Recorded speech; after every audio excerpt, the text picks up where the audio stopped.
Bueno, bienvenidos a un nuevo programa y habíamos quedado en la anterior con un análisis exhaustivo de lo que fue el Acuerdo de Múnich de 1938 y ahora vamos a entrar en los prolegómenos de la Segunda Guerra Mundial, digamos hasta el desencadenamiento del 1 de septiembre de 1939 con la llamada cuestión polaca y el gran juego de posibles alianzas y alianzas forjadas y formadas que fue digamos, determinante en lo que va de este año 1939 en el tablero tan complejo europeo y mundial, ¿no? Así que vamos a continuar ahora. Acá es donde se llega a la guerra, ese es el punto clave.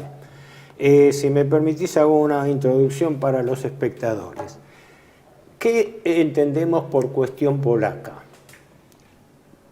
Las reivindicaciones que Alemania tenía en contra del Tratado de Versalles sobre las concesiones que se habían hecho a Polonia al constituirse como Estado a través del Tratado de Versalles, porque no nos olvidemos que Polonia, que ya había sido objeto de otras divisiones anteriormente, en la Conferencia de París de 1919-1920 se acepta la reconstitución del Estado polaco.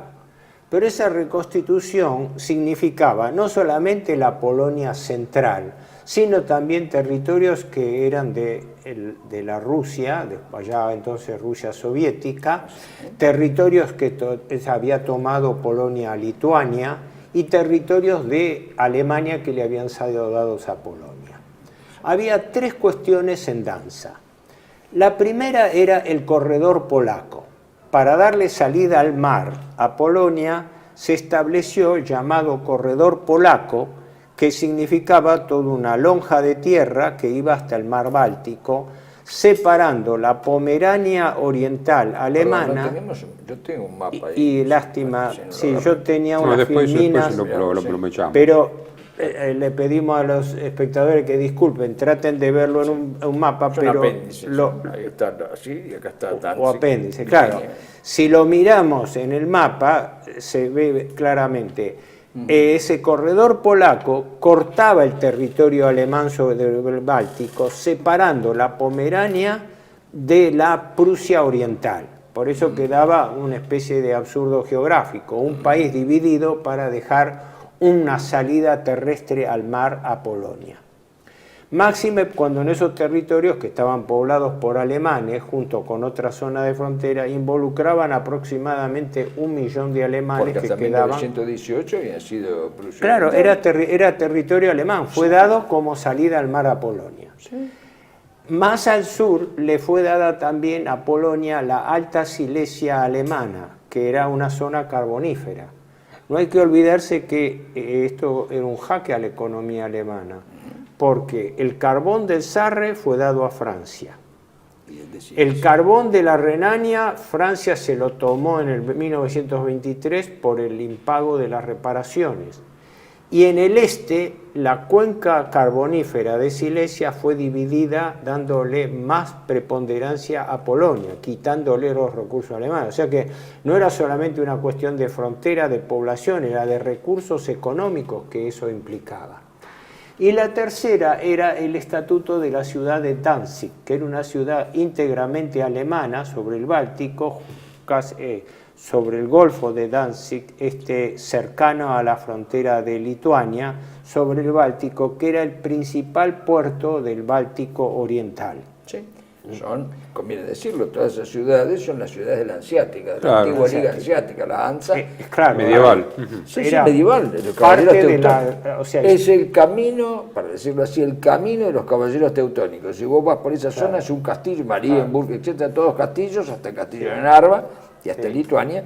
Toda esa zona fue de expansión alemana desde la época de los caballeros teutónicos de la Edad Media. Sí, sí, hacía siglos. Estonia, Letonia y Lituania vienen de los caballeros de Livonia, que es una dependencia de la orden germánica de los teutónicos. O sea, es eso, no hay ninguna duda. Una aclaración, dentro del Golfo de Danzig, y casi enfrente de la ciudad, había una pequeña localidad, un puerto de Gdynia, que era polaco, y que fue reivindicado allí pensando que iba a ser un puerto que le iba a hacer competencia a Danzig.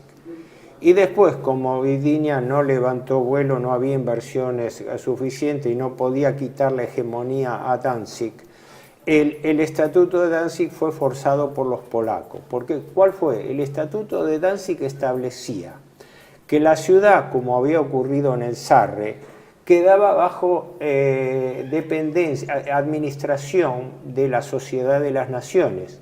Había un alto comisionado, que en ese momento, en el 37-39, era un diplomático suizo, Karl Burckhardt, que creo que era sobrino o hijo del historiador Jacob Burckhardt, ¿no? Un hombre muy equilibrado, que después fue presidente de la Cruz Roja Internacional, ¿no? Sí, es el mismo. Él era administrador, pero el puerto y los ingresos de aduana eran compartidos por Polonia, a despecho de los propios habitantes de Danzig. Ahora, las relaciones en principio de los alemanes con el gobierno polaco durante la ocupación no consta que hayan sido malas, ¿no? Es decir, Polonia toleró la población alemana, no fue desplazada, no hubo, a diferencia de Checoslovaquia, una especie de discriminación, pero los alemanes permanecían en su lugar bajo jurisdicción polaca.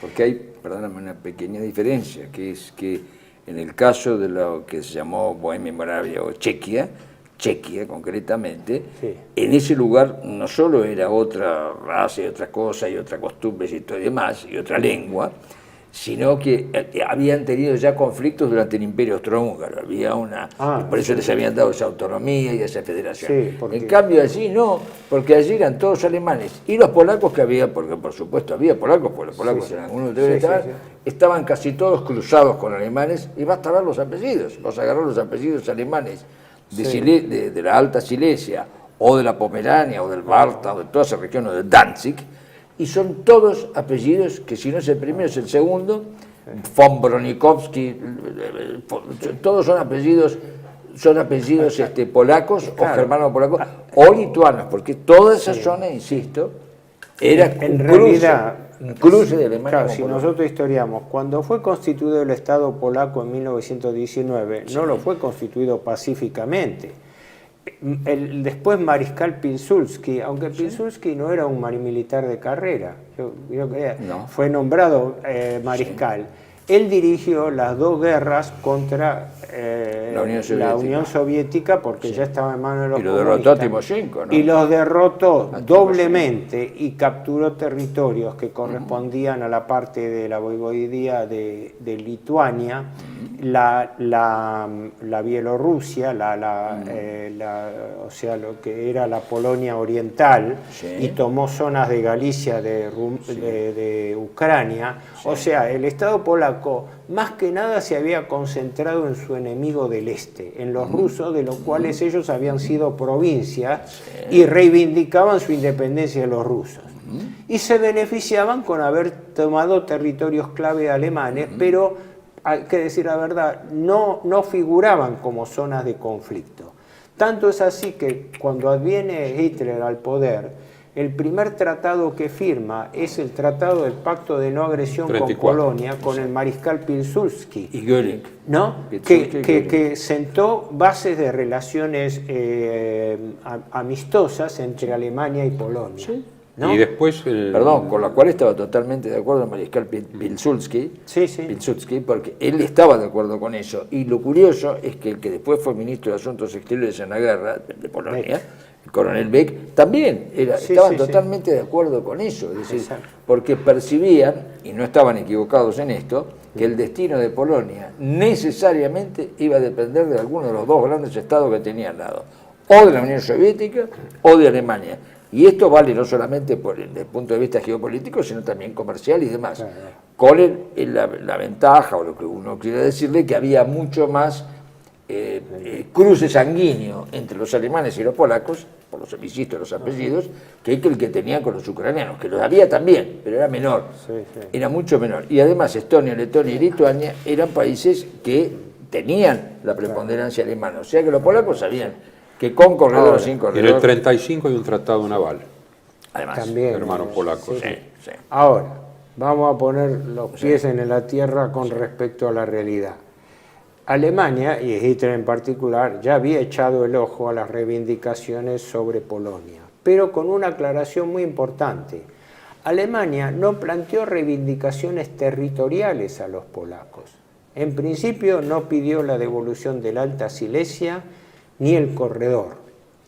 El problema empezó por el Estatuto de Danzig, cuando imprudentemente Polonia quiso avanzar sobre la administración de la ciudad de Danzig. Perdón, ya no estaba Piłsudski, hay que decirlo, ¿no? Claro, después de la muerte de Piłsudski. Esto se produce ya el cambio a partir del año 37-38. Exacto. Y hace eclosión porque los polacos, que como dice, lo veían venir, se dieron cuenta que después del acuerdo de Múnich, ellos podían ser el próximo objetivo de reivindicaciones alemanas. Se dice que las primeras reivindicaciones fueron planteadas por Alemania en noviembre del año 38, ¿no? En una visita que hizo el coronel Becker, el ministro de Relaciones Exteriores, a Berlín. Y que ya tuvo como un cortocircuito cuando Beck rechazó de plano hablar sobre cualquier cuestión que tocase al Tratado de Versalles con Polonia, ¿no? O sea, la posición polaca fue dura desde el comienzo. Pero ¿qué ocurre? Hay hechos preliminares. Alemania, mediados de marzo, el 15 de marzo, avanza sobre el desmembramiento de Checoslovaquia. ¿Por qué? Porque debilitado y desarmado el Estado checo a raíz de la cesión de los Sudetes, el gobierno que quedó remanente, el gobierno del presidente Hacha, estaba totalmente debilitado y entonces la presión alemana aumentó para dividir el Estado checoslovaco, y ahí es donde se consagra la división, donde se establece un Estado Bohemia-Moravia, que es el que daba del cuadrilátero, Eslovaquia, que era otro país, y hoy en día lo es, porque fue aceptado como tal, la República Checa y Eslovaquia, porque era otro país que estaba al frente Monseñor Tiso. En Eslovaquia. En Eslovaquia. Y además de haber perdido el territorio de Teschen frente a las reivindicaciones polacas y la Rutenia transcarpática, el Estado polaco se desintegra. El Estado checo, perdón. Se desintegra. Entonces, claro, no se necesita mucha ciencia para que mirando el mapa uno vea que el rodeo de Polonia empezaba a tomar un cerco muy peligroso, porque desde el Anschluss con Austria hasta el desmembramiento de Checoslovaquia con países vecinos, teniendo enfrente un enemigo ancestral con la Unión Soviética, la situación polaca era dura. Por eso las relaciones con Francia y Gran Bretaña... Yo insisto en esto, ¿no? Ya no era el principio de autodeterminación de los pueblos, sino era una política, una geopolítica realista, pero que era para Alemania era preventiva. Hacia el este. Pero eso es una expansión sin fundamento. Claro. Sin raíces, digamos. Esto le da al partido belicista, no la cuestión polaca y Danzig y todo eso, porque de alguna manera esa línea seguía la reivindicación de la autodeterminación de pueblos. Y lo que se proponía en realidad era algo bastante incruento, era una cosa incruenta, que era un ferrocarril y una autopista internacional a Prusia Oriental. Pero el partido belicista polaco, que también que estaba de acuerdo con el partido belicista británico, se niega a esto. Entonces, esto es lo que ya empieza a desencadenarse, las circunstancias, como se dice, colectivas y automáticas que derrapan y van hacia un conflicto casi inevitable. Muy bien lo que dice Horacio del partido belicista polaco, porque el partido belicista polaco comete dos cosas. Uno es el acercamiento a Inglaterra, al partido belicista inglés. Pero el otro es el pacto con la Unión Soviética, que irrita a los alemanes, como es lógico, contra la voluntad de Piłsudski, pero estaba muerto, aprovecharon eso, y contra el mismo hombre que se vio obligado a hacerlo, que era el coronel Beck, con enorme disgusto tuvo que firmar ese acuerdo con la Unión Soviética y estaba altamente... El coronel Beck, el que después fue... Con la Unión Soviética, sí, Polonia. El pacto, bueno, de no agresión y demás con la Unión Soviética. Lo afirman en el 35 Beck, el coronel, Beck, el gobierno polaco. Y eso, por un lado, más el acuerdo con Inglaterra son cosas que se hacen después de Piłsudski. En el 34 con Alemania hay un pacto. Ese era el pacto. Sí. Y en el 35 hay un acuerdo política, digamos, común, no es un pacto con la Unión Soviética. Pues Polonia necesita pendular y darle un poquito a cada uno para no ofender del todo a uno y al otro. Piłsudski, el disgusto, Beck manifiesta el disgusto. Tendríamos que adelantar. Polonia está entre, estaba la movida los dos poderes. De Francia, porque eso fue también en el 35-36, el acuerdo militar, tratado de ayuda mutua entre Francia y Polonia, que era justamente el hackeo de la guerra en dos frentes que podía presentarse a Alemania, que es muy controvertido, porque en realidad lo firma por el ejército francés el general Gamelin. Y establecía compromisos concretos de Francia, que en caso de un ataque a Polonia, se supone por Alemania, el ejército francés se comprometía a iniciar operaciones inmediatas en el oeste para evitar que Alemania concentrara sus fuerzas primero en Polonia. Y que dentro de los 3 días de iniciado un conflicto, Francia se comprometió a empezar operaciones militares. Y dentro de los 15 primeros días a emprender una gran ofensiva contra Alemania. Esto es importante porque después, cuando llegó el momento de la guerra, Francia incumplió abiertamente este compromiso de ofensiva, mientras los alemanes hacían su blitzkrieg sobre Polonia. Pero acá quería volver, que no se me escape al tema, del desmembramiento de Checoslovaquia unido a las reclamaciones alemanas. Como vos en parte dijiste, las reclamaciones alemanas eran 3. Primero, que se hiciese un plebiscito para que Danzig retornase a Alemania porque era una ciudad alemana. Segundo, que a través del corredor polaco se hiciese lo que se llamaba el pasillo, que consistía en una autopista, doble autopista y doble vía de tren con extraterritorialidad alemana. Lo cual implicaba un compromiso muy jorobado, porque quiere decir que para trasladarse los polacos tenían allí una especie de barrera extraterritorial alemana. Pero no reivindicaba el territorio, reivindicaba un paso, por eso se llamaba la cuestión del pasillo. No pedía el territorio polaco. Y luego garantías sobre el trato a la minoría alemana, porque claro, con la minoría alemana empezaron a haber incidentes justamente por el crecimiento de también la afinidad de los alemanes con la minoría allí. Ahora, el que estaba más comprometido con el pacto militar era Francia, no Inglaterra. Inglaterra no tenía suscrito tratado con Polonia. Se concertó mucho después. Pero ¿qué ocurre? Cuando Alemania vuelve después de noviembre, diciembre, vuelve en marzo sobre las reivindicaciones polacas, allí Beck, muy apalancado en la esperanza del apoyo francés y británico, da una negativa rotunda a las negociaciones con Alemania.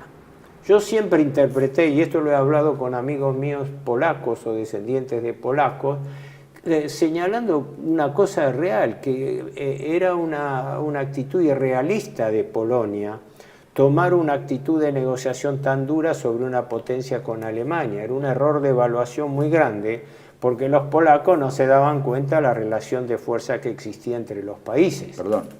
Sí. Alguien se daba cuenta, el coronel Beck, y lo dice, está explícito. Él dice: si dos países pobres, lo llama Alemania país pobre, si dos países pobres se hacen la guerra, el más pobre va a desaparecer, nosotros, a expensas de uno o de otro o de un tercero. Eso lo dice Beck.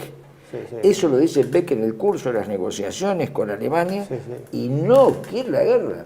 Inclusive dice otras cosas, en fin, no políticamente correctas, que yo no las voy a decir acá, pero que están en ellos. Y él dice, bueno, esto, lo que está pasando es esto.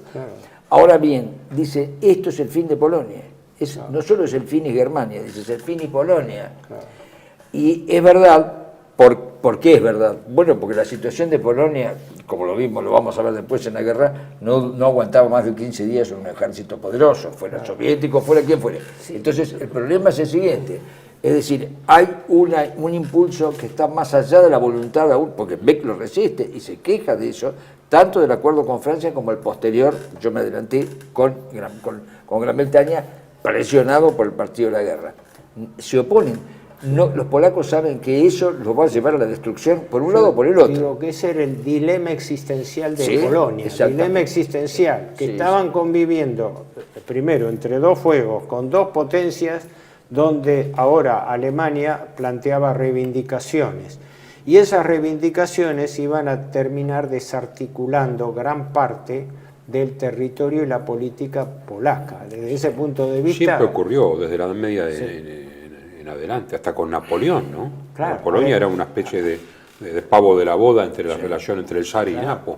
Redondimos porque nos están señalando que esta primera parte... Y hubo un avance importante que fue, cuando fue en marzo, creo que fue, Hitler obtiene de Lituania la devolución de la ciudad, el puerto y el territorio de Memel, justo en la frontera entre Lituania y Polonia, que había sido cedida en condiciones parecidas, pero allí no hubo negociación, no hubo nada. Memel era una ciudad alemana, la presión alemana era fuerte, el gobierno lituano accedió y se devolvió a Alemania. Y se establecieron pactos comerciales también con Letonia.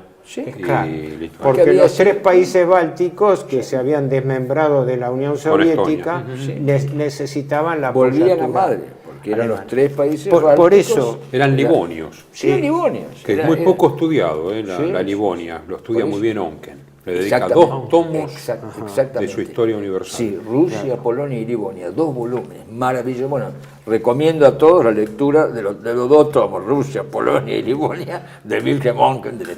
La historia está desactualizada, pero en eso no, termina en 1919, pero en eso no. Hay que leer eso, ahí está, ahí está la clave. O sea que... ¿Y de dónde viene? Terminamos el bloque señalando esto. Esto que yo digo es importantísimo, el dilema existencial de Polonia, de convivir como parachoques entre dos grandes potencias y mantenerse en lo que era la vieja idea de Lord Curzon, con la línea de Curzon, que era establecer estados parachoques entre Alemania y Rusia. Pero lo seguimos luego. Lo seguimos.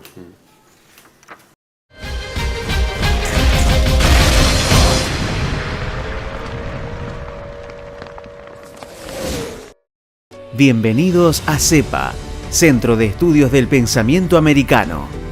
Nuevo sitio web de cursos de formación en política, filosofía, historia, literatura, geopolítica, religión, psicología y más. Cursos de formación que reflejan el verdadero pensamiento americano. Lo invitamos a elegir el curso de su agrado ingresando en www.cepa.la.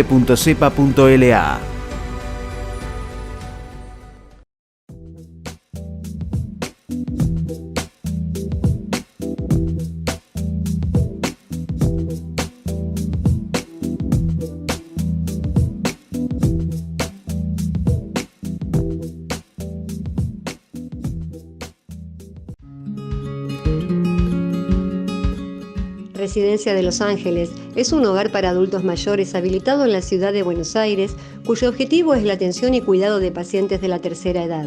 Más de 30 años de experiencia nos respaldan. Trabajamos con dedicación para cuidar a nuestros abuelos y así ofrecerles la felicidad y comodidad que ellos merecen. Estamos en el barrio Villarreal, pasaje Francisco Bauzá 2372, casi esquina Tinogasta. Comuníquese con María al 11 61 70 45 38. Los esperamos.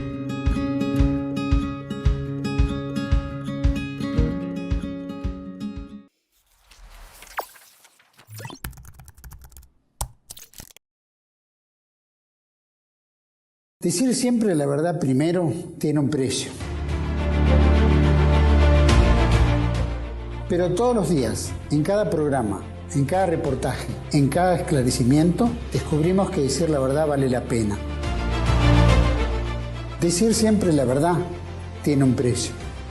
Pero cada vez que recibimos tu apoyo, entendemos que seguir luchando vale la pena. Dependemos de tu ayuda. TLV1, toda la verdad primero.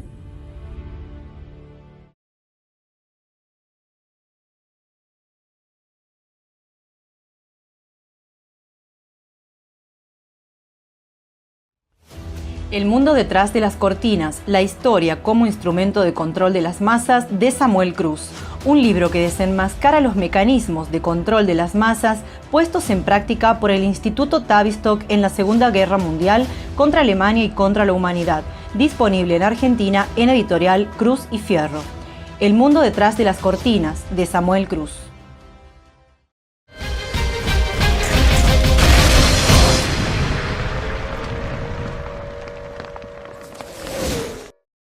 Bueno, continuamos entonces con la crisis de Polonia. La crisis de las negociaciones se puede resumir así. Los polacos tomaron desde un primer momento una posición dura frente a las reclamaciones alemanas. Y lo hicieron, primero por lo que yo llamo su propio dilema existencial. Se daban cuenta que si empezaban con concesiones en Alemania, el Estado polaco iba a empezar a presentar puntos vulnerables, ¿no? Como en el caso de Danzig y el corredor. Después, porque tanto en Inglaterra y también en Francia empezó a crecer el partido de la guerra, que empezó a ver el apoyo a Polonia como una fuente de hackeo y de eventual conflicto en serio con Alemania. Esto fue planteado así. Y un episodio clave fue lo que pasa a fines de abril, porque el discurso de Chamberlain creo que fue el 31 de marzo, pero se habla de abril. Claro, cuando habían empezado estas negociaciones duras entre Alemania y Polonia, donde Polonia se negaba en principio de plano a negociar nada, aparece en la Cámara de los Comunes el primer ministro Chamberlain y en un enfático discurso le da el apoyo irrestricto a Polonia, hablando de que Inglaterra, no sé los términos exactos, no los tengo acá, pero dio una garantía amplia y restricta diciendo que el gobierno británico apoyaba totalmente la posición polaca. Por eso insisto, el error geopolítico de adelantarse quizá en una guerra preventiva, de ocupar Bohemia y Moravia y desmembrar Checoslovaquia, porque Chamberlain se ve burlado. Ahora le decían que era un imbécil, lo agarra Churchill, el partido de la guerra, y le dice: usted no quiso ir a la guerra por defender el honor y ahora, mediante el honor, va a ir necesariamente a la guerra. Claro. Y este hombre, además, la opinión pública en sí dice: pero ¿cómo? El espíritu de Múnich era otro. Y ahora está desmembrada Checoslovaquia.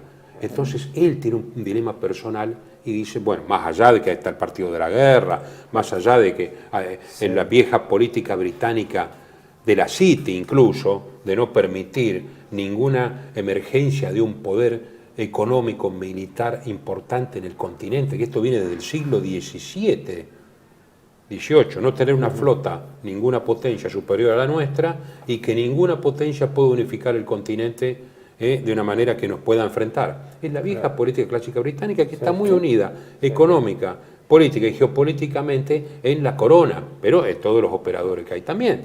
Entonces, yo creo que esto fue fundamental, ver que lo que ocurrió en marzo del 39 traicionaba ese espíritu que él mismo había apaciguado, entre comillas, todo lo que se quiera. Sí, fue criticado por eso. Muy criticado. Entonces dice, ¿ahora qué hago? Sí. Y en Alemania, por eso digo, la política de sobrepuja que obliga a cada vez a enfrentar situaciones que conducen casi inevitablemente. Esto Gaston Boutot lo explica muy bien, el gran polemólogo francés en su libro sobre las guerras.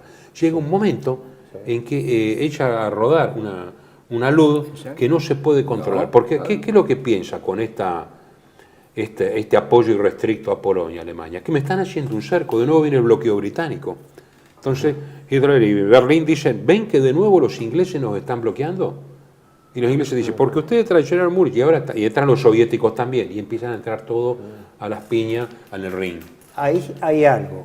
La garantía, según constaría, Chamberlain algo así como se arrepintió de haber dado esa garantía irrestricta a Polonia, porque a los pocos días, creo que el 6 de abril, firmó un preacuerdo con Beck y después lo formalizó en mayo, donde Inglaterra se comprometía también con Polonia, cosa que hasta ese momento Gran Bretaña no estaba comprometida con ningún tratado de defensa recíproca con Polonia.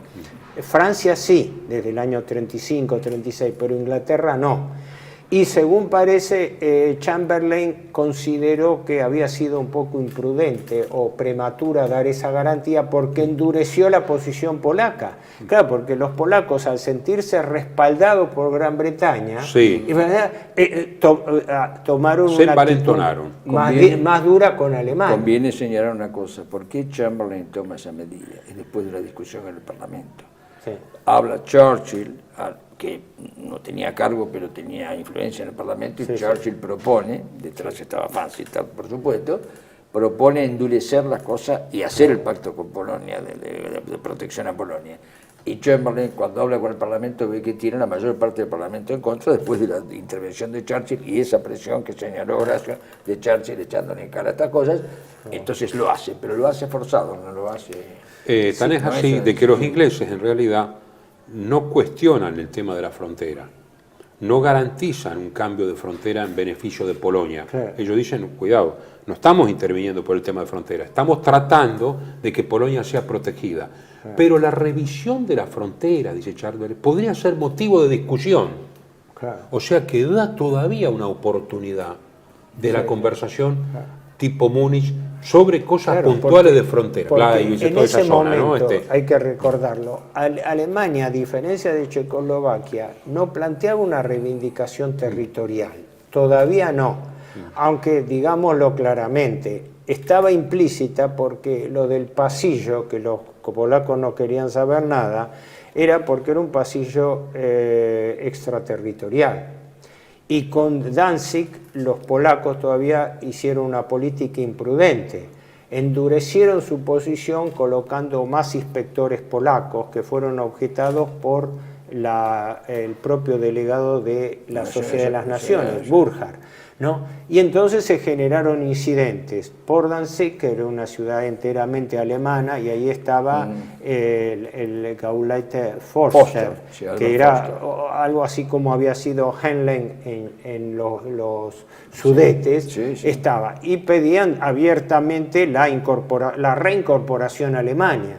Entonces ahí estaba de vuelta el problema polaco, de que el comercio polaco se canalizaba mayoritariamente por el puerto de Danzig, porque ellos no habían desarrollado el puerto competitivo de Gdynia, era mínimo, entonces querían usufructuar el puerto alemán masivo teniendo privilegios ahí. Los polacos... Perdón, vos fijate que después de la guerra, el puerto de los dos importantes, Gdynia estaba y Danzig pasó a llamarse Gdansk, pero era el puerto más importante. Exacto. Los astilleros de Danzig llevaron a la caída del comunismo. El movimiento de Lech Walesa y eso es importante porque, por ejemplo, Polonia avanzó exigiendo que el estatuto de Danzig fuese modificado para que no solamente pudiesen atracar naves mercantes, sino también naves de guerra polacas, lo cual no estaba previsto en el convenio original, y había una serie de medidas. Concretamente, la crisis fue increyendo, y la dureza polaca estuvo apuntalada por el endurecimiento británico, más la garantía militar francesa, que esa se mantenía aparentemente incólume. Y existía el tema de una posible conversación, sin violencia, pero el partido de la guerra polaco con el partido de la guerra británico asusaron las cosas, o se les fue de las manos, de tal manera que incluso empezó a haber incidentes con las minorías alemanas en la frontera, que bueno, está documentado, ¿no? Después hubo también golpes de mano alemanes, digamos, cuando comenzó la guerra, señalando que había habido una agresión polaca, pero eso aparte, antes de que empezara la guerra, porque estaban envalentonados por las políticas de sobrepuja de las distintas potencias, y en Alemania cada vez más pensando en el cerco, y su obsesión, la obsesión del gobierno alemán, era no repetir la Primera Guerra Mundial, guerra en dos frentes. Entonces habían congelado el oeste, pero el este estaba indeciso. Entonces, ¿qué hacemos? ¿Están los rusos? ¿Con quién nos vamos? ¿Con quién negociamos? Perdón, Horacito, resultado de eso, creo yo, es el protectorado de Bohemia y Moravia. No solamente porque económicamente el protectorado de Bohemia y Moravia no tenía absolutamente ninguna otra salida económicamente que integrarse a la economía alemana o desaparecer, porque se mandan por satélite las cosas.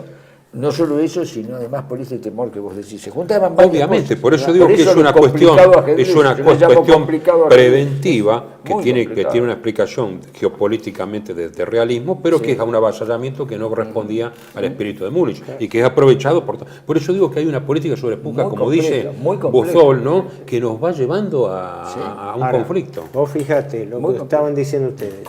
La política alemana de cerco a Polonia empezó primero con el protectorado, porque cuando se desmembra Checoslovaquia, entre Bohemia, Moravia y Eslovaquia, y aparte de la Rutenia, Alemania establece un protectorado, por eso se llama protectorado de Bohemia-Moravia, y que conservaba el presidente. Aliado.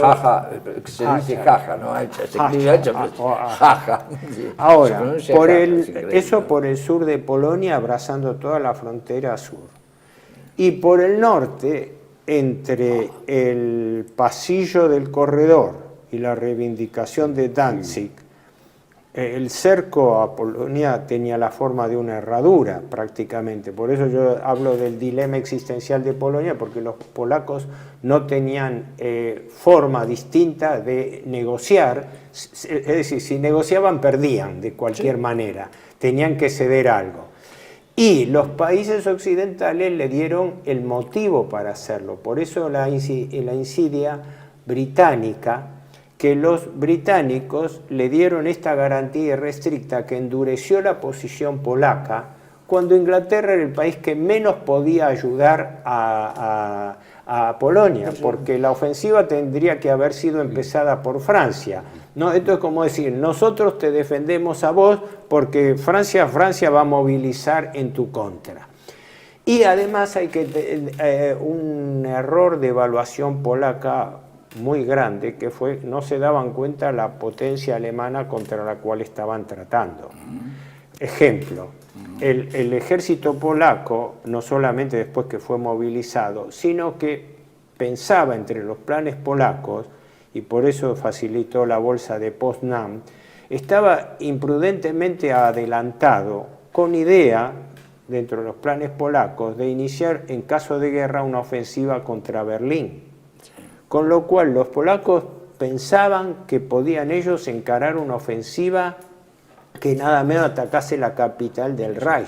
Esa era la estrategia polaca, que ya estaba planteada, pero yo creí que la íbamos a tratar en el año 40, en el 39, pero cuando empieza la guerra. Y no tenía aviación, no tenía prácticamente aviación. Pero es que Polonia confiaba en que esa maniobra, y los franceses y los ingleses iban a atacar por otro lado. Daban a tiempo eso. Y además le pasó lo que a Solano López esperando Urquiza. Un respaldo clave que es importantísimo. Muy bien la comparación. Solano López esperando Urquiza. Todavía no llegó, todavía no está esperando. Es cierto. Por supuesto. Es Solano López esperando Urquiza. Pero espera, el tema viene así, porque detrás de las garantías que se movían de Francia y Gran Bretaña, había un manejo muy importante e invisible, que era el apoyo que el gobierno Roosevelt estaba dando respectivamente a Francia e Inglaterra para que a su vez apoyasen a Polonia. Ahí tuvieron un rol determinante los dos embajadores claves, Bullitt en París y Joseph Kennedy, el padre de John Fitzgerald Kennedy, en Londres. Si bien en lo personal, Kennedy padre era pacifista, no pensaba en un conflicto con Alemania. En cambio, Bullitt no, Bullitt era un tipo jugado al principio. En los documentos de la Cancillería polaca capturado, llega a decir Bullitt, si se produce, le dice al embajador polaco, creo que era Potocki, en Washington, en un momento en que Bullitt había ido a Washington, después volvía a París, ¿no? En un momento le dice, no, dice, ustedes tienen todo nuestro apoyo. Dice, no, si pasa algo, dice, nosotros no vamos a comenzarlo, pero seguramente lo vamos a terminar, ¿no? Una advertencia con respecto a la intervención de respaldo. ¿Por qué? Porque a su vez, tanto el gobierno británico como francés estaban apuntalándose en la presión del gobierno Roosevelt, que estaba ya interviniendo en los asuntos europeos. Por eso, te puedo el bocadillo, es decir, por eso pusieron a Bullitt en París y a Kennedy en Londres. Kennedy, que no era belicista, a Londres, total, en Londres el partido de la guerra alcanzaba, sobraba y había para repartir. En cambio, en Francia estaba muy dudosa la cosa, y tenían una fuerte oposición militar y popular. Militar, porque los militares sabían que primero no se podía, y segundo que estaba Pétain, que tenía una fuerte influencia, prueba hasta que después lo utilizaron, Pétain, que tenía una fuerte influencia. Segundo, el Frente Popular no era sospechado en Francia por la intervención, creían que era intervención soviética, no tenía apoyo popular eso, y entonces necesitaban un aguerrido partidario de la guerra, como era el embajador Bullitt, para darle fuerza a Francia. Según Walter Hoffer. Perdóname, y un detalle importante. En ese ajedrez, ¿no? Es claro, un detalle importante, Gamelin y el ejército francés. El ejército francés no estaba tan convencido de iniciar operaciones ofensivas contra Alemania, porque ellos, por su rivalidad con Inglaterra, la razonaban en forma lógica.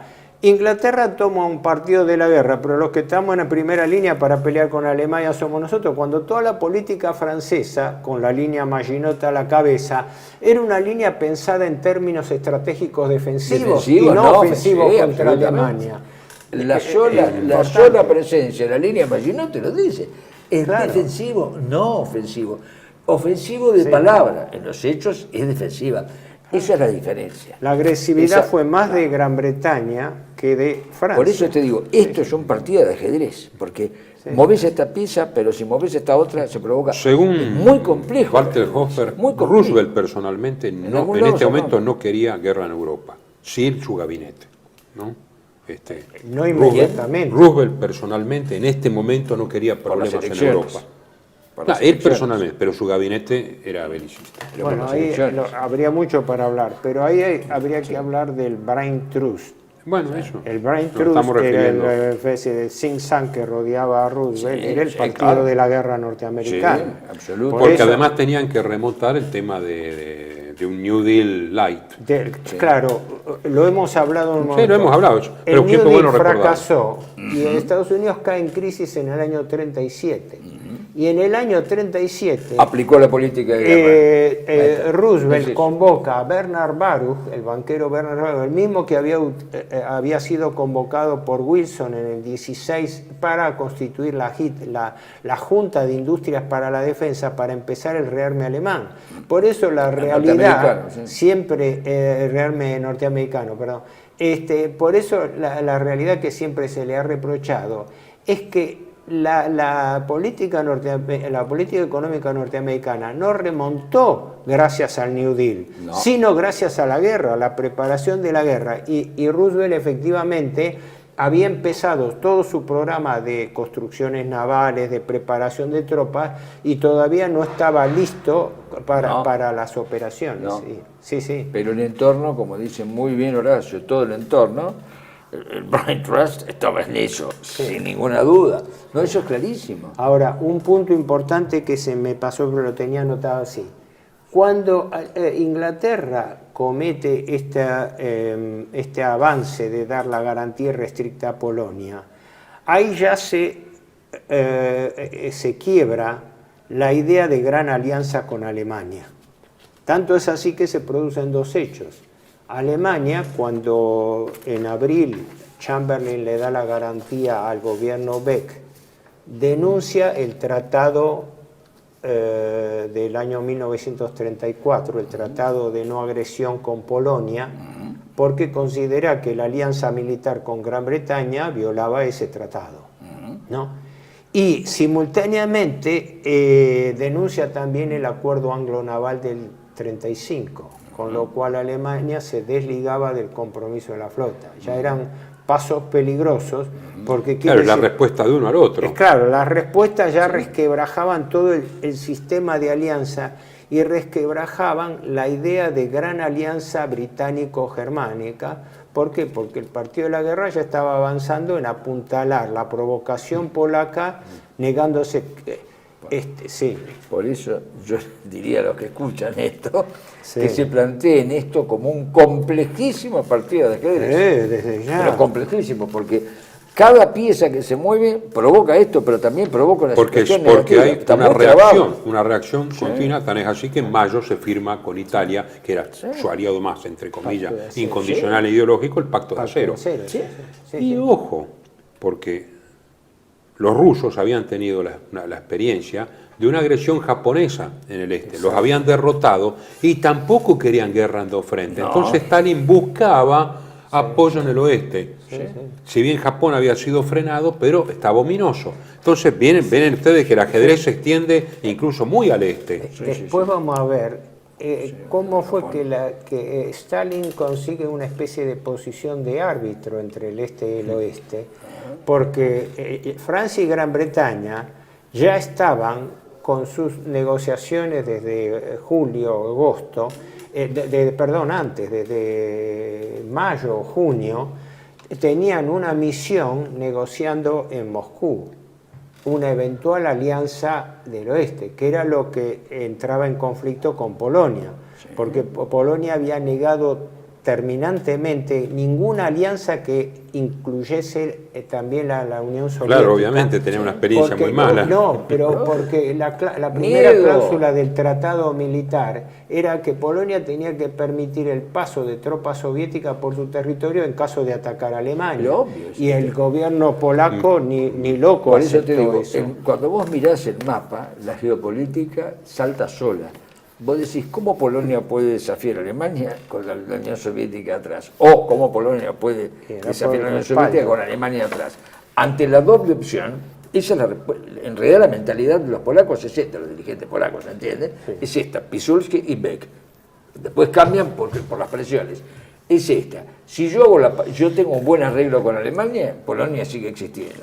En cambio, si hay un arreglo con la Unión Soviética, puedo desaparecer directamente como país. Bueno, ahora... Es más, perdón, redondeo esto que me parece oportuno. El tema es así. Evidentemente el dilema existencial de Polonia existía, ¿no?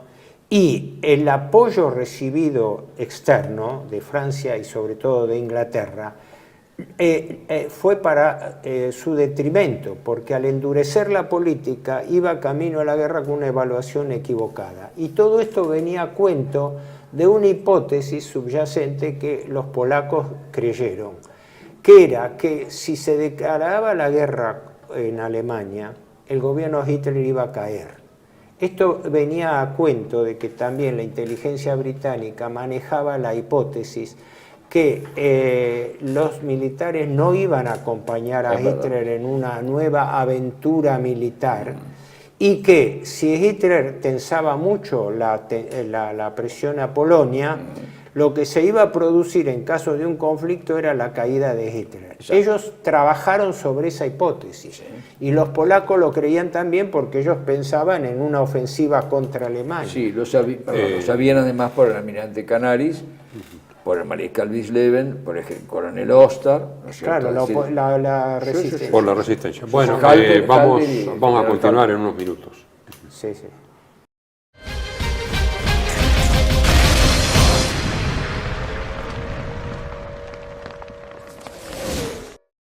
Bienvenidos a CEPA, Centro de Estudios del Pensamiento Americano. Nuevo sitio web de cursos de formación en política, filosofía, historia, literatura, geopolítica, religión, psicología y más. Cursos de formación que reflejan el verdadero pensamiento americano. Lo invitamos a elegir el curso de su agrado ingresando en www.cepa.la.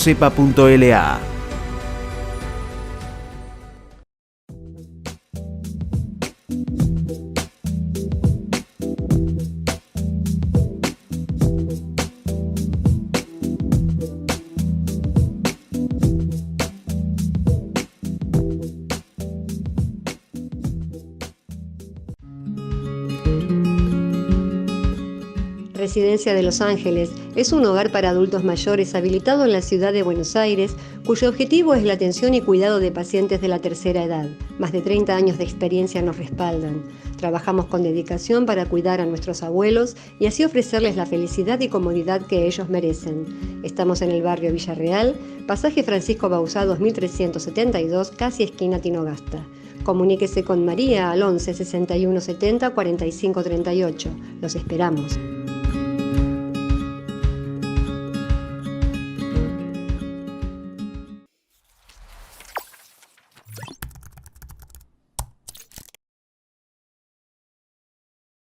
Decir siempre la verdad primero tiene un precio. Pero todos los días, en cada programa, en cada reportaje, en cada esclarecimiento, descubrimos que decir la verdad vale la pena. Decir siempre la verdad tiene un precio. Pero cada vez que recibimos tu apoyo, entendemos que seguir luchando vale la pena. Dependemos de tu ayuda. TLV1. Toda la verdad primero.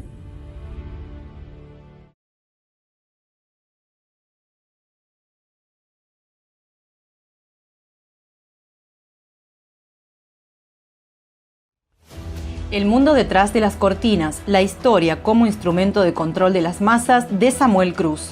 Un libro que desenmascara los mecanismos de control de las masas puestos en práctica por el Instituto Tavistock en la Segunda Guerra Mundial contra Alemania y contra la humanidad. Disponible en Argentina en editorial Cruz y Fierro. El mundo detrás de las cortinas de Samuel Cruz.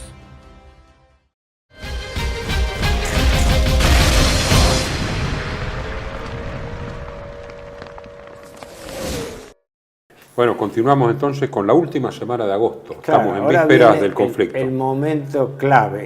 ¿Qué pasó la última semana de agosto? La invasión alemana se produce el 1 de septiembre, pero esa última semana de agosto tuvo hechos determinantes, que quizás la historia hubiera podido ser otra de no haberse dado en la secuencia que se dieron.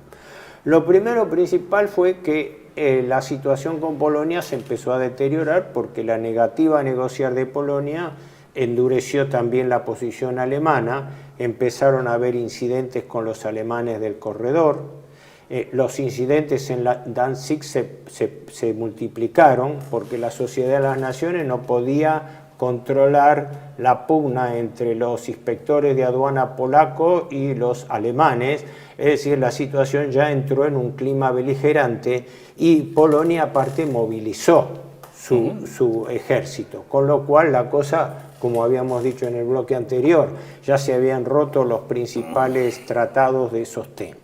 Ahora, dentro de ese contexto se produce algo notable. Francia e Inglaterra hacía 2-3 meses que tenían sendas delegaciones negociando en Moscú la posibilidad de reflotar la alianza, la triple entente de la Primera Guerra Mundial con la Rusia soviética, ¿verdad? Y eso se oponía frontalmente Polonia, porque Polonia no quería participar en ninguna alianza que involucrase a Rusia, que era su enemigo principal histórico hasta ese momento, porque incluso el tratado implicaba que Polonia tenía que dejar entrar por su territorio tropas rusas, soviéticas para atacar a Alemania, así que la negativa polaca era frontal. No se iban más. No, es claro. Ahora, en ese contexto, las negociaciones con Rusia iban lento, primero por la oposición polaca y después por las mismas resistencias británicas que el gobierno Chamberlain, por su posición anticomunista, no quería saber. Si me permitís, Francia era la que más quería hacer el tripartito, claro, y los ingleses eran reticentes, y Stalin, después de todo, decía: es un gabinete conservador, porque Chamberlain son los más antibolcheviques que hay, o sea que desconfiaba también. Sí, estaban aunque, unos tabures en la mesa. Stalin, no, pero Stalin confiaba más en los conservadores que los otros, porque cuando le mandaron cuando empezaron a llevar cajas de bombones, y le mandaron al embajador Davis, fue, ¿no? Joseph Davis. Davis norteamericano. Sí, el norteamericano Davis, y en inglés era, ¿cómo se llama? El embajador inglés. Bueno, bueno. No me acuerdo. Bueno, los dos eran marxistas, le mandaron a dos marxistas con cajas de bombones, y Stalin los miraba. Bullitt, el embajador norteamericano, Sí. en la Primera Guerra Mundial había sido comunista, había tenido relación con Lenin. Sí, Después dicen que se volvió anticomunista, aunque un anticomunismo relativo porque la esposa de él era una comunista, en fin, pero era gente que no estaba divorciada.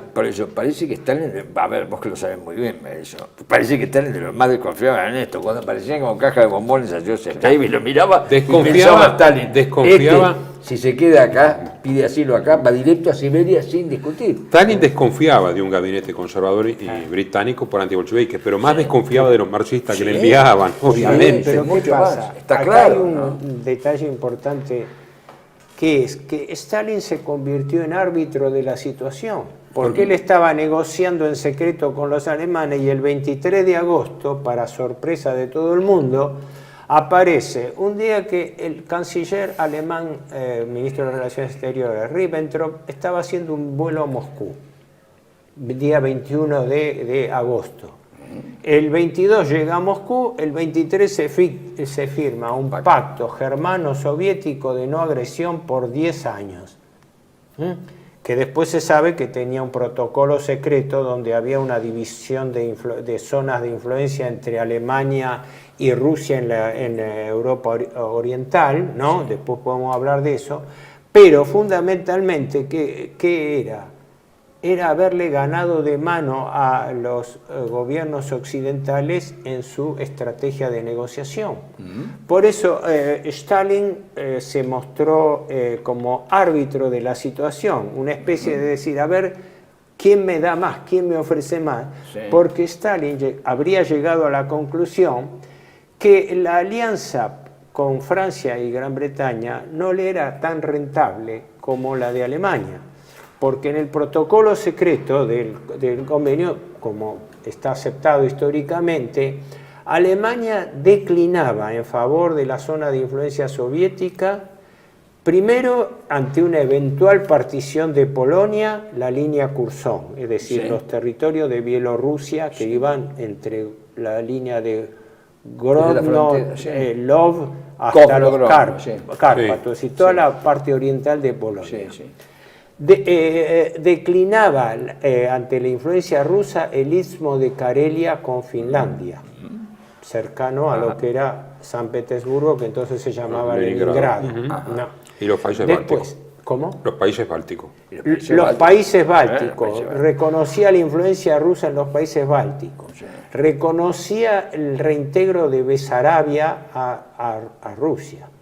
Era un avance draconiano de los rusos. Tanto es así que fue como que dice una especie de pacto entre, no dice truanes, pero pacto de mala fe, porque era un pacto que no se iba a poder cumplir a la larga, porque las concesiones alemanas eran tan grandes que fueron de sospecha de Stalin. Se dice que el último párrafo para entenderse con Alemania fue la influencia sobre Lituania, que cuando hablaron de los países bálticos, Stalin puso como condición que también se reintegrase a la hegemonía soviética Lituania, porque sabía que Lituania era un país clave que Alemania no iba a abandonar por su situación estratégica, Danzig y el Báltico. Y que cuando Alemania accedió a ceder Lituania, dicen que Stalin comentó, dice, si Hitler me concede Lituania, quiere decir que no va a cumplir este pacto. Como quien dice, era algo como para decir... Es que Stalin les dice, ¿qué me dan? Claro. Se los dijo directamente. Los franceses dijeron, no, manos libres y restrictas. Los ingleses dicen, claro, y yo tengo que hacer el equilibrio en Europa un momento. No le daban nada. Y Alemania hace un montón de concesiones, porque necesitaba ganar tiempo. ¿No? Y era la forma de... Rusia estaba hackeada por Japón, que era aliado de Alemania en el este. Bueno, una amenaza. Una amenaza había habido... Estaba en el pacto anti-Comintern y dice, bueno, los alemanes... van a aconsejar. Es decir, nadie quería una guerra en dos frentes. Claro. No. Cuando le dicen a Hitler los cuadros más nacionalsocialistas, más antibolcheviques, ¿no? Le dicen, ¿cómo puede ser que hayamos hecho esto? Sí. Una alianza Unión Soviética. Hay una frase que demuestra lo que es el realismo político sin aditamentos. Hitler le dice, bueno, algo que puede a veces ser nocivo para los pueblos puede ser muy útil a los estadistas. Sí. Se habló también en su momento. Y viceversa. En su momento. Porque estas cosas son reversibles. Obviamente. Se habló también que era parte de la influencia de la Escuela de Geopolítica de Haushofer. Fue un triunfo de la Escuela de Geopolítica de que Múnich. pensaba en una macro alianza continental de Alemania, la vieja política bismarckiana, ¿no? Sí. De un entente germano-ruso. Pero lo concreto es que de esta sorpresa surgió un alineamiento agresivo de Gran Bretaña, que fue Alemania la más interesada en frenarlo.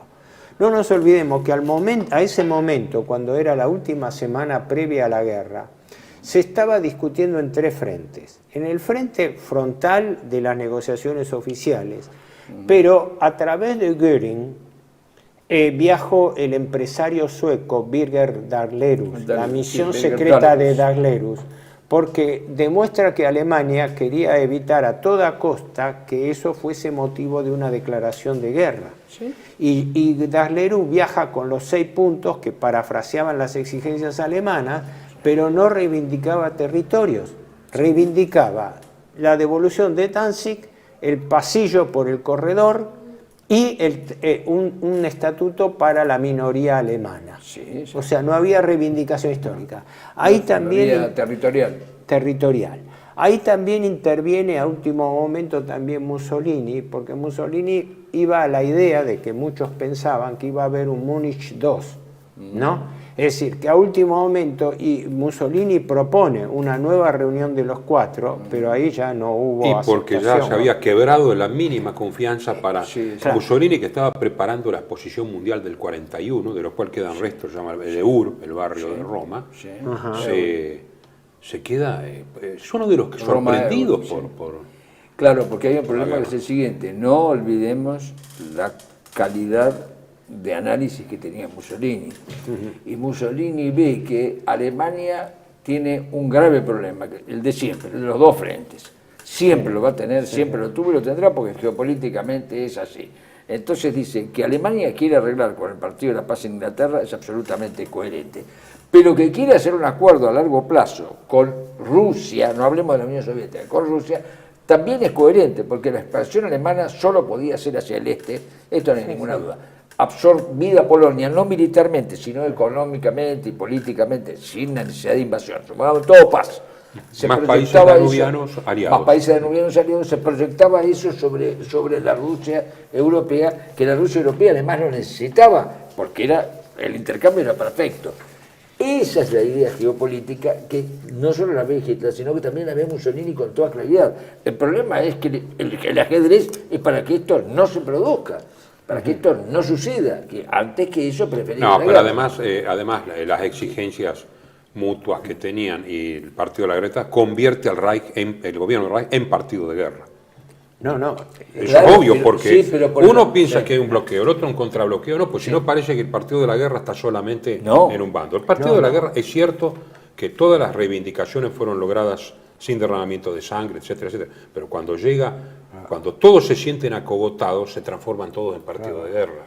Claro, el caso de Polonia difiere del anterior, ahí está la diferencia. Los otros países, el caso de Polonia difiere de los anteriores, del Anschluss que había ido sobre rieles, de Checoslovaquia que venía apuntalado, pero esta vez la situación era distinta. La postura de Polonia desde un primer momento fue dura y de negativa frontal de negociaciones, lo cual preanunciaba que eso iba a un conflicto. Por eso el fogoneo que venía de Francia y Gran Bretaña y el avance del partido de la guerra, el bancitarismo en Inglaterra, y el fogoneo que venía atrás de los Estados Unidos. Porque acá hay un intento de último momento que cabe mencionarlo. Los alemanes habían preparado ya el operativo militar que lo bautizaron Caso Blanco. Sí. Era el operativo de invasión a Polonia. Sí. ¿No?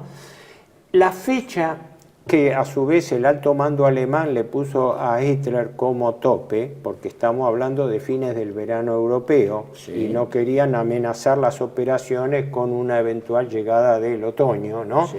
No sabían cuánto iba a durar las operaciones, si bien estaban previstas como rápidas, de lo sí. Que fue después la Guerra Relámpago, pero la fecha de inicio estaba fijada el 26 de agosto, sí. Y se difirió al 1 de septiembre. ¿Por qué? Porque hubo negociaciones de último momento donde el embajador Henderson, que era el embajador británico en Berlín, sí. Tuvo una conversación, aparte de las conversaciones que tenía con Ribbentrop, el canciller, con el propio Hitler, donde surgió la posibilidad de que Hitler, con un nuevo memorándum, se llegase a un entendimiento de último momento, en el cual Inglaterra tenía que dar su acuerdo. Yo digo que acá hubo una confusión fundamental. Inglaterra empezó a mediar entre Alemania y Polonia cuando no era un mediador, sino era parte de las negociaciones, porque tenía un tratado militar con Polonia. El hombre, perdón, ¿no? El hombre que sabe esto, lo acabas de nombrar vos, es el embajador flamante, Neville Henderson. Henderson era embajador en Argentina. Estaba pasando hace una temporada en una estancia, dice, viendo Doma, todo estaba encantado, en una estancia acá en la provincia de Buenos Aires, y le llegó el telegrama que tenía que presentarse en por eso eso, perdóname, déjame terminar la idea, pues si no, no. Y entonces, cuando se presentó, esto que vos decís, lo pensaba Henderson. Claro. Él se sintió, bueno, estoy de cumplir órdenes, es un embajador, no es un señor independiente, sí. Estaba en la misma situación más o menos que la de Paleólogo en la Primera Guerra con respecto a Rusia. Claro. Él tuvo que cumplir las órdenes. ¿Qué iba a hacer? Él pero notaba que había una tensión en esto, que vuelvo a insistir en el tema del ajedrez. Es un ajedrez muy complejo, exigiría muchas audiciones como esta para poder desentrañarlo. Como misión diplomática técnica, Henderson cumplió su cometido, cumplió el cometido de un embajador de transmitir. Pero ¿qué pasaba? Yo digo, ahí había para mí una inconsistencia, que Alemania admitió una mediación británica que no era honesta, porque Gran Bretaña estaba, por un lado, apuntalando incondicionalmente a Polonia y por otro lado presentándose ante Alemania como mediador. Entonces, Alemania entró en intermediar a través de Inglaterra y le entregó un memorándum final donde venía con el ultimátum alemán de que a más tardar, dentro que era de 24, 48 horas, un plenipotenciario polaco, o sea, un funcionario con plenos poderes, se hiciese presente en Berlín para ajustar el acuerdo que Alemania proponía. Es decir, era un ultimátum alemán. Sí, este fue el motivo por el cual Henderson lleva el memorándum, creo que viajó él personalmente, y volvió el 28. Sí. Por ese motivo es que Hitler da la orden de detención al operativo Blanco, que ya había empezado a avanzar. Y que casi no se puede volver atrás porque había unidades que seguían. Había unidades que ya habían entrado en territorio polaco. Se puede ilustrar esto con una anécdota, que es una anécdota que ataca directamente a esto, el comentario de Birger Dalerus. Birger Dalerus, el sueco que negociaba por el gobierno alemán y de mediador, ¿no? Llamado por Göring, en la Cancillería del Reich, lo escuchó a Hitler convertido en una furia, ¿no? En una furia caminando por todo el despacho, y dice, en un momento se sentó y me dijo, mire, acá hay algo que no funciona, pero si creen los ingleses que me van a doblar el brazo es imposible. Voy a fabricar tantos cañones, tantos submarinos, aviones y aviones y aviones, no vamos a ceder, nosotros no vamos a ceder en aquello que no se puede ceder. Sí. Y entonces, Dalerus dice, en ese momento yo sentí que no estaba hablando con el jefe de Estado, sino con un hombre de la Edad Media, lo dice él, ¿no? ¿no? Sí, sí. Y entonces se dio vuelta, Hitler lo señaló, según el relato de Dahlus, tal cual, Sí, sí. y le dijo, pero no se olvide, usted va a negociar, y yo quiero un acuerdo con Inglaterra, no quiero evitar todo esto que le voy a decir, pero si no, no me dedicaría a fabricar aviones y submarinos. Claro, pero Ahora. por eso hay un momento en que todo se desmadra. Sí. Porque hay orgullo nacional todavía, ojo. Esto, hay momentos en que no se puede retroceder porque hay un compromiso colectivo, hay un compromiso con raíz, hay un compromiso y con las ideologías. Entonces llega un momento en que Espera, incluso Horacio, con los pero proyectos... Creo, Hay un perdón, que hay las un ideologías tema, están en segundo déjame plano, decir esto. Sí, Hay- salvo son que vos me vestimentas, digas- son vestimentas. Salvo que me digan las ideologías hacen estrictamente a la cuestión que estamos tratando, o sea, están ligadas directamente al poder. En tal caso podríamos decir que la única ideología que no se puede cambiar es la inglesa, porque la inglesa es la que dice la democracia parlamentaria no se cambia, bueno, hasta sigue hasta el día de hoy, pero vos fíjate que hasta la soviética, perdón que haga este comentario, pero creo que hay que tenerlo en cuenta, hasta el mismo Stalin nosotros sabemos que estaba dudando en hacer algunos cambios. Lo hemos estudiado, lo hemos visto, sobre todo él que ha estudiado mucho Stalin, lo hemos visto. Entonces, acá el problema de las ideologías es secundario, salvo que me digan, mira, para el Partido de la Guerra de Inglaterra la ideología no es secundaria, porque es el instrumento, el instrumento eficaz. Pero en todo, Déjame volver pero para la reivindicación... en todos hay ideologías y verdad. aquí se desmadró. No, Déjenme volver pero a no un es punto instrumento eficaz. central. No es instrumento eficaz. Perdona, déjenme volver a un punto central concreto. Henderson lleva esa propuesta a Londres. La propuesta se demora 2 días. Era la última instancia cuando Hitler había ordenado detención. Y cuando llega el memorándum de respuesta, memorándum de respuesta yo digo es una burla.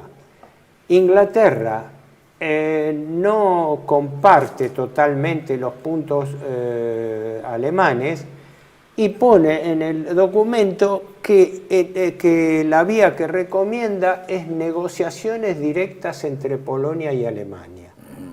Una muestra de insidia o de hipocresía británica absoluta, porque durante meses Inglaterra había estado actuando como mediador y cuando llega el momento culminante, la respuesta británica es decir, no, Inglaterra llegó hasta acá, no avanza en hacer estas recomendaciones, no apoya estas recomendaciones ante el Estado polaco y recomienda negociaciones directas entre Alemania y Polonia cuando sabía de antemano que esas negociaciones eran imposibles. Es más, eso lo estudia mucho el historiador norteamericano Hogan, en su libro, David un grueso Hogan, sí. libro, La Guerra Forzada, donde él denuncia que la insidia británica estuvo que Inglaterra no transmitió al gobierno polaco que había un ultimátum de 48 horas para que se presente un plenipotenciario para negociar.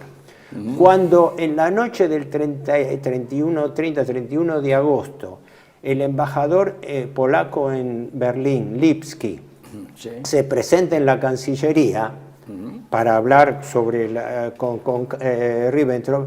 Ribbentrop apenas llega, la primera pregunta que le dice es, ¿usted tiene poderes especiales para poder negociar? No. Y el otro le dice, no. Pero le insiste Ribbentrop, ¿pero usted estaba en conocimiento de que había un plazo para hacerlo? Y Lipski habría contestado, no formalmente, pero sí informalmente por nuestro embajador en París y por referencias políticas. Eso es lo que señala el historiador norteamericano Hogan, revisionista, cuando dice de la trampa británica que estuvo, que siendo mediador, ocultó un ultimátum, porque lo de Alemania, guste o no guste, sea prepotencia o no. Está en la recopilación de documentos. Claro, lo que dice este historiador norteamericano es exactamente lo que está en el documento. El documento dice eso, el documento de la reunión Ribbentrop-Lipski es eso. Exacto. Por supuesto que Lipski era enemigo de la guerra también, había negociado con Göring y demás, venía por esa línea. Esto hay que decirlo porque era así. Claro, de todos modos, insisto, en las circunstancias colectivas, automáticas que después llegan a un punto de crisis total. Por el enrarecimiento, hay un enrarecimiento de todo allí. Y el enrarecimiento es de hecho, irreductible. De hecho, y lo los dejaron solos a los polacos, los ingleses y norteamericanos. Sí, claro, o sea que cuando le dicen arreglen entre ustedes, le está diciendo, mira, yo formalmente digo esto, pero después no sé si voy a hacer algo. Bueno, hay una frase de Churchill, puedo citar una frase de Churchill, que es de 1944, ojo. Sí, 1944, cuando el mariscal Alexander, comandante de supremo militar en Italia, le manda una carta a Churchill y le dice que habría una discusión en Italia sobre llamar a plebiscito para seguir la monarquía o no. Y Churchill le contesta, el destino de la monarquía me tiene absolutamente sin cuidado, como el destino de los italianos. Lo único que me preocupa son nuestros propios intereses. Sí, pero, es durísima la carta. Pero escúchame, Gran Bretaña no tiene amigos, tiene interés, ha sido la política. Pero lo dice, siempre lo dice. Dice, no, pero mire, la monarquía podrían venir los comunistas. No, pero le dice Alexander, le argumenta, permítanme concluir por lo menos mi parte por lo siguiente. El gran balance negativo es que Polonia fue burlada. Polonia fue utilizada como pretexto para la guerra. ¿Por qué? Porque ni Francia ni Gran Bretaña tenían los medios para auxiliar a Polonia. Y sin embargo, envalentonaron a Polonia en sus negociaciones. ¿Quién lo utilizó? Pregunta. Bueno, fundamentalmente Francia, pero Gran Bretaña, como motivo de la guerra, apalancadas por Estados Unidos. Pero me refiero a lo siguiente, que el dilema polaco fue que fue traicionado por sus aliados. Lo utilizaron como casus belli, a sabiendas de que no podían suministrarle el apoyo militar que comprometían. Por eso la pregunta. Tampoco hicieron nada para comprometer por lo menos una cantidad de fuerzas de Alemania. No. Claro. Inglaterra no podía... Lo dejaron más solo que la una. Bueno, continuaremos. Por eso creo yo que hay que decir que evidentemente hay otra cosa que opera allí. Porque si no, ¿cómo se explica? La abandonan, la usan, después le dicen, no, hasta luego. Hay un plan político del atlantismo contra Europa. ¿Cómo terminó el tema? Perdón, tenemos que terminar. Una sola cosa para los espectadores. Alemania inicia la invasión a Polonia el día 1 de septiembre. Francia e Inglaterra al día siguiente le combinan a que retire las tropas, le declaraban la guerra, y el día 3 de septiembre Francia e Inglaterra le declaran la guerra. Bueno, es el capítulo así empezó la guerra. Ese es nuestro propio así terminó Entonces, en la madrugada estamos en la madrugada del 1 de septiembre. Ahí no. Bueno, será hasta la próxima.